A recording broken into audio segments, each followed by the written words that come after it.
नमस्कार बच्चों, मैं समीक्षा गायकवाड़ छत्तीसगढ़ से। आप सुन रहे हैं कक्षा 12वीं विषय रसायन अध्याय 1 ठोस अवस्था। आज का प्रकरण है क्रिस्टल जालक और एकक कोशिका, crystal lattice and unit cell. Crystal जालक किसी क्रिस्टलीय ठोस की आंतरिक संरचना में अणु, परमाणु या आयन एक विशेष व्यवस्था द्वारा बिंदुओं के रूप में जमे रहते हैं। त्रिविमाकाश में अणु, परमाणु अथवा आयनों की इस नियमित ज्यामितीय व्यवस्था को ही क्रिस्टल जालक कहते हैं। एकक कोशिका या एकक सेल या यूनिट सेल किसी क्रिस्टल जालक का वह सूक्ष्मतम भाग जिसकी त्रिविम में बारंबार पुनरावृत्ति करने पर संपूर्ण क्रिस्टल जालक का निर्माण हो जाता है, उसे एकक कोशिका या इकाई सेल कहते हैं। बच्चों, आप सभी ने कभी न कभी ईंट को छूकर और आपने सुना होगा कि एक एक ईंट जोड़कर ही एक दीवार बनती है। इसी प्रकार 4 दीवारें मिलकर एक कमरा बनता है और कई कमरे मिलकर एक मकान बनता है। तो इस तरह यदि पूछा जाए कि मकान की इकाई क्या है, तो हम कहेंगे कि एक छोटी सी ईंट, क्योंकि ईंट को ही कई बार नियमित रूप से व्यवस्थित जोड़कर ही एक मकान का निर्माण हुआ।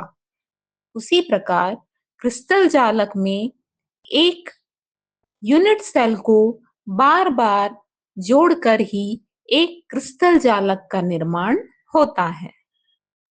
अब हम जानेंगे कि एकक कोशिका को परिभाषित करने वाले पैरामीटर कौन से हैं। एकक कोशिका के प्राचल, पैरामीटर्स ऑफ यूनिट सेल।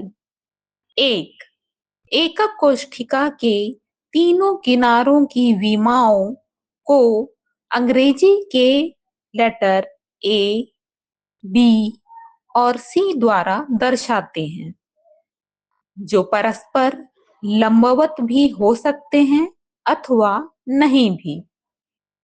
2, किनारों के मध्य कोण अल्फा, बीटा और गामा द्वारा दर्शाए जाते हैं।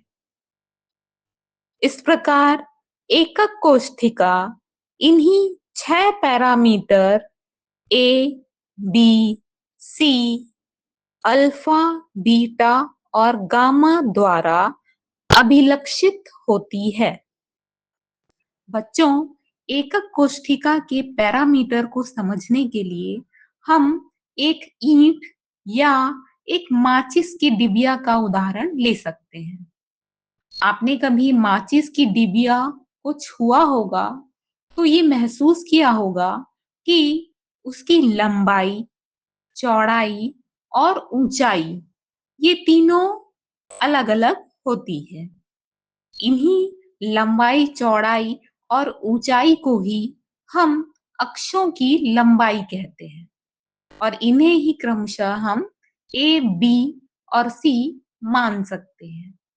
इसी प्रकार यदि आपने किनारों को छुआ हो जहां पर 2 तल मिलते हैं, तो इन एक किनारे और उसी तरह दूसरे किनारे जहां आपस में मिलते हैं, जिसे हम कोना कह सकते हैं, तो उस कोने पे जो कोण बनता है उसे ही हम अल्फा, बीटा और गामा मान सकते हैं। यह एक सरल उदाहरण था एकक कोशिका के पैरामीटर को समझने के लिए।